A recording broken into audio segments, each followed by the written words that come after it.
पर मिलने वाली सुविधा को समाप्त कर दिया। यहाँ पे जो है कोई टैक्स नहीं लगेगा। जो अमीर है उसको कम सजा मिलेगा, ठीक है। जो गरीब है उन लोग को ज़्यादा सजा मिलेगा। जो अमीर लोग है वो लोग टैक्स नहीं देगा, तो जो गरीब लोग है वो लोग टैक्स भर के देगा। हाँ, तो नमस्कार दोस्तों, स्वागत है आप सभी का अपना यूट्यूब चैनल बोर्ड क्रांति क्लासेज में। और हम लोग जो है क्लास 10th का सोशल साइंस सीरीज जो है स्टार्ट किए थे, जिसमें जो है हम लोग हर एक टॉपिक को एकदम पूरे डिटेल के साथ पढ़ रहे थे, ठीक है। जिसका एक क्लास जो है हम लोग कर चुके हैं, ठीक है। ये जो है हम लोग का दूसरा क्लास है। इसमें जो है हम लोग जो है क्लास 10th का जो हिस्ट्री है, ठीक है, वो स्टार्ट किए थे। और हिस्ट्री में जो है हम लोग जो है चैप्टर 1 जो था यूरोप में राष्ट्रवाद, ठीक है, इस चैप्टर को जो है हम लोग स्टार्ट किए थे, ठीक है। तो आइए वीडियो को शुरू करते हैं। हम लोग जो है पिछली वीडियो में जो है ना पूरा चैप्टर का इंट्रोडक्शन और फ्रांस की क्रांति, ठीक है, फ्रांस की क्रांति, ये दो जो है टॉपिक को हम लोग पूरे अच्छे तरीके से क्लियर किए थे। आज जो है उसके आगे जो है हम लोग पढ़ने वाले हैं। फ्रांस के क्रांति में फ्रांस के राजा लुई 16वां को मार दिया गया, ठीक है। तो फ्रांस को ना एक नए राजा का जो है ज़रूरत था, ठीक है। यानी बोल सकते हैं कि फ्रांस को जो है ना एक नए सम्राट की ज़रूरत था, ठीक है। और वो ज़रूरत कब पूरा हुआ? सन 1799 ईस्वी में, जब नेपोलियन बोनापार्ट जो है ना तो फ्रांस के राजनीतिक में एंट्री मारा, ठीक है। और उसके बाद जो है ना चीज़ें जो है हर चीज़ जो है बदल गया, जो है राजतंत्र से लोकतंत्र आ गया, ये सब चीज़ें जो है हर चीज़ बदल गया। तो आइए हम लोग जो है नेपोलियन के बारे में पूरे एकदम डिटेल के साथ पढ़ते हैं। नेपोलियन का जीवनी, नेपोलियन के द्वारा किया गया कार्य, ठीक है, फ्रांस के लिए जो है नेपोलियन ने क्या क्या किया, वो सब जो है आज हम लोग पूरे डिटेल के साथ पढ़ेंगे, ठीक है। तो अगर सबसे पहला पॉइंट अगर हम लोग सबसे पहले बात किया जाए कि नेपोलियन का जो जन्म है वो कब हुआ, ठीक है, नेपोलियन का जन्म कब हुआ, तो 15 अगस्त 1969 ईस्वी को, ठीक है, 15 अगस्त 1969 ईस्वी को। कहाँ हुआ? तो देखिए, फ्रांस और इटली के बीच में एक द्वीप है जिसका नाम है कोर्सिका द्वीप, ठीक है। तो फ्रांस जो नेपोलियन है, ठीक है, नेपोलियन, ठीक है, नेपोलियन। तो अगर बात किया जाए कि नेपोलियन का जन्म कहाँ हुआ, ठीक है, तो कहाँ बोलेंगे कि कोर्सिका द्वीप में, ठीक है, कोर्सिका द्वीप पर, ठीक है। अब ये द्वीप को क्या होता है? तो देखिए, वैसा क्षेत्र, ठीक है, जिसके चारों ओर समुंदर हो, उसको क्या कहते हैं? द्वीप कहते हैं। यानी ऐसा धरती, ठीक है, या फिर ऐसा ज़मीन जिसके चारों ओर समुंदर हो, उसको द्वीप कहते हैं, ठीक है। यानी एक तरह से बोल सकते हैं टापू, ठीक है। तो नेपोलियन का जो जन्म हुआ वो कोर्सिका द्वीप पे हुआ था। ऐसा नहीं था कि नेपोलियन जो है बहुत मतलब राजा के घर में पैदा हुआ था, बस मिडिल फैमिली से बिलोंग करता था। जो था ना नेपोलियन, वो बचपन से ही पढ़ने में ठीक ठाक था, ठीक है। नेपोलियन जो है बचपन से ही पढ़ने में ठीक ठाक था। जब वो 9 साल का हुआ ना, ठीक है, 9 वर्ष का, तो उनके जो माता पिता थे उनको पढ़ने के लिए कहाँ भेज दिए? फ्रांस भेज दिए, ठीक है। जब नेपोलियन 9 साल का हुआ ना तो उसके माता पिता जो थे वो पढ़ने के लिए नेपोलियन को कहाँ भेज दिए? फ्रांस। और नेपोलियन जो है फ्रांस में जाकर अलग अलग कॉलेज में, अलग अलग स्कूलों में जो है पढ़े। और उसके बाद जो है ना उन्होंने सितंबर 1985 ईस्वी को जो है उनको ग्रेजुएट का डिग्री मिला। और जिसके बाद जो है ना वो फ्रांस के सेना में जाकर शामिल हो गए, फ्रांस के सेना में जाकर जो है ना शामिल हो गए, ठीक है। ग्रेजुएशन करने के बाद जो है नेपोलियन फ्रांस के सेना में जाकर शामिल हो गए। नेपोलियन बोनापार्ट जब फ्रांस की सेना में जब भर्ती हुआ ना तो उसके कुछ दिन बाद जो है ना वो दोखाना नाम का दोखाना नाम का जो है ना एक रेजिमेंट हुआ करता था। फ्रांस का जो है एक दोखाना नाम का रेजिमेंट हुआ करता था। उसका जो है ना सेकंड लेफ्टिनेंट बन गया, ठीक है। कुछ दिन बाद ही जो है वो दोखाना रेजिमेंट का सेकंड लेफ्टिनेंट बन गया। और उसके बाद जो है ना 24 वर्ष की उम्र में, ठीक है, 24 वर्ष की उम्र में जो नेपोलियन बोनापार्ट था वो जो है एक ब्रिगेडियर जनरल का रैंक जो है उनको मिल गया। और जब वहाँ का जब ब्रिगेडियर जनरल बना, ठीक है, तो उसको तो अराउंड जो है प्रसिद्धि तो कुछ ना कुछ तो मिल ही चुका था, ठीक है। और सन 1799 ईस्वी में, ठीक है, सन 1799 ईस्वी में जो है ना नेपोलियन जो है फ्रांस की राजनीतिक में एंट्री मार देता है, ठीक है। और जब एंट्री मारता है तो ठीक है 1804 में, ठीक है, यानी इसके जस्ट 5 साल बाद, ठीक है, 5 साल बाद 1804 ईस्वी में जो नेपोलियन बोनापार्ट है वो फ्रांस का क्या बन जाता है?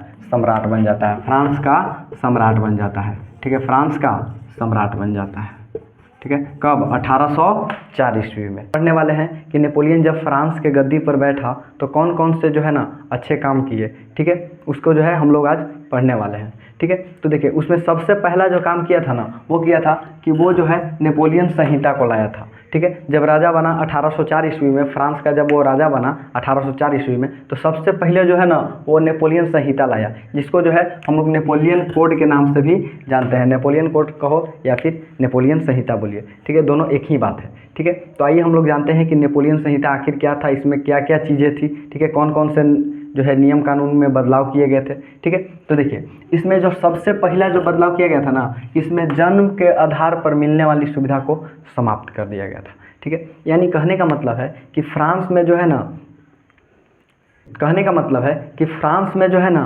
नियम ऐसा था कि जो अमीर है उसके लिए जो है अलग से कुछ ऐसा जो है सर्विस में कुछ छूट था, या फिर बोल सकते हैं कि हर जगह जो है ना टैक्स कम देना पड़ता था, या फिर इस तरह से जो है ना बहुत सारी सुविधाएं थी। ठीक है, तो ये जो जन्म के आधार पर जो सुविधा मिलता था ना, कि अगर कोई अमीर घर में जन्म लिया है तो इसको जो है स्पेशल से सुविधा अलग मिलेगा। ठीक है, इसको जो है बोला कि नहीं चलेगा, इसको जो है समाप्त कर दिया, कहा कि ये जो है नहीं चलने वाला है। ठीक है, तो सबसे पहले जो है ना जन्म के आधार पर मिलने वाली सुविधा को समाप्त कर दिया। ठीक है, अगर बात किया जाए दूसरा, तो दूसरा जो सुधार किया था वो किया था कि किसान को भू राजस्व और जागीरदारी से मुक्ति दिलाई थी। यानी वहाँ के जो किसान थे, ठीक है, उस पर जो है ना बहुत ज़्यादा टैक्स लगता था। ठीक है, जागीरदारी कहने का मतलब है कि वहाँ के जो सीमांत लोग रहते थे, ठीक है, सीमांत यानी जो जमींदार लोग रहते थे, वो लोग जो भी है वो लोग भी आते थे ना, तो किसान से जो है टैक्स वसूलते थे। इसको जो है सबसे पहले ख़त्म कर दिया कि किसान पे जो है कोई टैक्स नहीं लगेगा। ठीक है, तो ये भी अच्छा काम था। ठीक है, अगर बात किया जाए तीसरा, ठीक है, अगर बात किया जाए तीसरा काम का, ठीक है, नेपोलियन कोड का तीसरा काम का, ठीक है, तो प्रशासनिक विभाग को सरल बनाया। यानी कहने का मतलब है कि फ्रांस में जो है ना किस क्षेत्र में जो है ना कि किसकी सुरक्षा की जिम्मेवारी है, या फिर इस क्षेत्र में जो है किसकी सुरक्षा की जिम्मेवारी है, ऐसा मतलब बहुत ज़्यादा जटिल था, कॉम्प्लिकेटेड था। ठीक है, उसको जो है ना नेपोलियन सबसे पहले सही बनाया। ठीक है, उसको जो है सही बनाया कि जो प्रशासनिक जो व्यवस्था थी उसको जो है एकदम सरल बना दिया कि इस एरिया का जो है इसके हाथ में सुरक्षा, इस एरिया का जो है इस, मतलब एक समझ सकते हैं एक अलग सिस्टम बना दिया। ठीक है, अगर बात किया जाए चौथा सुधार का, ठीक है, तो यातायात और संचार की व्यवस्था को सुधार किया। यातायात कहने का मतलब है कि रोड, सड़कें, ये सब जो है अच्छे तरीके से बनवाया। ठीक है, संचार व्यवस्था थी, ठीक है, उसको जो है अच्छा किया। ठीक है, अब अगर बात किया जाए पाँचवा, ठीक है, तो कानून के समझ समानता का अधिकार दिया। यानी कहने का मतलब है कि कानून में जो है ना जब लुई 16वां था, ठीक है, तो लुई 16वां ना एक अलग से कानून बना रखा था कि जो अमीर है उसको कम सज़ा मिलेगा। ठीक है, जो गरीब है वो लोग को ज़्यादा सज़ा मिलेगा, जो अमीर लोग हैं वो लोग टैक्स नहीं देगा, तो जो गरीब लोग हैं वो लोग टैक्स भर के देगा। ठीक है, तो इस तरीके से जो है कानून बनाए रखा था। ठीक है, लुई 16वां नेपोलियन बोला इसको भी समाप्त करो, इसको भी ख़त्म करो। ठीक है, ये जो कानून की जो है ना, ये अमीर लोगों के लिए अलग है, गरीब लोगों के लिए अलग है, सबका एक रहेगा, यानी समानता का अधिकार किया। यानी सब कोई पर जो है ना कानून बराबर लागू हो। ऐसे अभी कैसे है भारत में जो है संविधान जो है सब पे लागू होता है, तो उसी तरीके से जो है ना बोला कि ये जो कानून है वहाँ का जो संविधान है वो सब पे लागू होगा, ना कि सिर्फ गरीब लोगों पे। ठीक है, अब हम लोग बात करते हैं छठा सुधार का। ठीक है, तो छठा जो सुधार था समानती व्यवस्था को समाप्त कर दिया। ठीक है, ये जो था ना सबसे अच्छा बोल सकते हैं कि सबसे अच्छा निर्णय था कि वहाँ का जो समानती व्यवस्था था ना उसको समाप्त कर दिया। समानती व्यवस्था क्या था कि वहाँ के जो जमींदार लोग रहते थे ना, वो लोग जो है छोटे किसानों से जाकर और अच्छा खासा जो है ना टैक्स वसूल लेते थे, जिससे जो है किसान को बहुत ज़्यादा दिक्कत हो जाता था। ठीक है, तो इसी को बोलते थे समानती व्यवस्था। ठीक है, वहाँ का जो ज़मींदार लोग थे, यानी बोल सकते हैं कि बड़े ज़मीन, ठीक है, जिनके पास ज़्यादा ज़मीनें थे, वो लोग जो है किसान को खेती करने के लिए दे देते और उसके बदले जो है ना वो लोग बहुत सारा जो है ना उससे टैक्स ले लेते थे किसानों से। ठीक है, तो उसी को बोलते थे समानती व्यवस्था। तो इसको जो है नेपोलियन बोला इसको भी ख़त्म करते हैं। ठीक है, समानती व्यवस्था नहीं रहेगा, कोई यहाँ का ज़मींदार नहीं रहेगा, जिसका जो खेत है वो अपना करेगा। ठीक है, अगर बात की जाए आगे, तो माप तौल की नई पैमाना शुरू किया। यानी कहने का मतलब है कि फ्रांस का जो है ना हर एक क्षेत्र में, अगर इस क्षेत्र में जाइएगा तो अलग पैमाना है, यहाँ पे कुछ और नाप तौल के पैमाना है, यहाँ पे जाइएगा तो अलग नाप तौल का पैमाना है, दूसरा क्षेत्र में जाइएगा तो अलग नाप तौल का पैमाना है।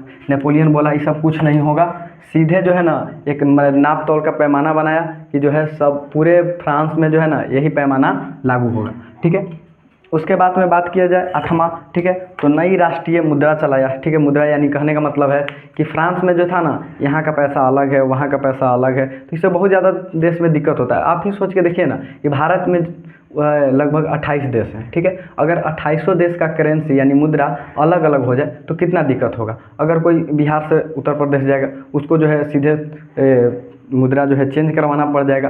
तो नेपोलियन बोला कि ये जो मुद्रा है इसको जो है कोई एक मुद्रा चलेगा और वो भी पूरा देश में चलेगा, ठीक है। उसके बाद में अगर बात की जाए 9वां, ठीक है, तो 9वां था राष्ट्रीय वस्तु का आगमन स्टार्ट करना, ठीक है। राष्ट्रीय वस्तु का आगमन स्टार्ट करना कहने का मतलब है कि आयात और निर्यात, अगर किसी देश में आयात और निर्यात नहीं होगा तो आप समझ सकते हो कि उस देश के जीडीपी पे क्या हाल होगा, ठीक है। तो देखिए, तो नेपोलियन जो था ना वो बोला कि कोई भी व्यापारी है या फिर किसी भी दूसरे देश का व्यापारी है वो फ्रांस के साथ जो है ना आयात और निर्यात कर सकता है, यानी लेन देन जो है वो कर सकता है, ठीक है। यहाँ का सामान वहाँ बिक सकता है, वहाँ का सामान यहाँ बिक सकता है, यानी आयात निर्यात जो है चालू कर दिया, ठीक है। अगर बात की जाए 10वां सुधार का, तो किसानों तथा मजदूरों एवं कारीगरों के लिए अपने व्यवसाय को स्वतंत्रता का अधिकार, यानी कहने का मतलब है कि पहले क्या था ना कि अगर कोई मजदूर है ना तो वो सिर्फ मजदूरी करेगा, ठीक है। अगर कोई कारीगर है तो वो सिर्फ कारीगर ही करेगा, ठीक है। यानी इस तरह से एक व्यवस्था थी कि अगर कोई ये है तो यही करेगा, यानी वहाँ पे काम का स्वतंत्रता नहीं थी। यानी अगर कोई मजदूर है, ठीक है, अगर कोई किसान है उसको जो है कुछ बनाने का शौक़ है, ठीक है, या फिर बोल सकते हैं कि कुछ अलग करने का शौक़ है, ठीक है, तो वहाँ पे ऐसा व्यवस्था नहीं थी, तो उसको बोला कि इसको भी जो है ना समाप्त किया जाए, ठीक है। स्वतंत्रता होनी चाहिए, कोई आदमी जो है कुछ भी कर सकता है, ठीक है, इसमें जो है काम को लेकर कोई रोक टोक नहीं होनी चाहिए, ठीक है। तो आई होप कि आपको ये वीडियो अच्छा लगा होगा, ठीक है। अगर अच्छा लगा है तो एक लाइक कर दीजिएगा, ठीक है, और मिलते हैं नेक्स्ट पार्ट में, ठीक है, पार्ट 3 के साथ।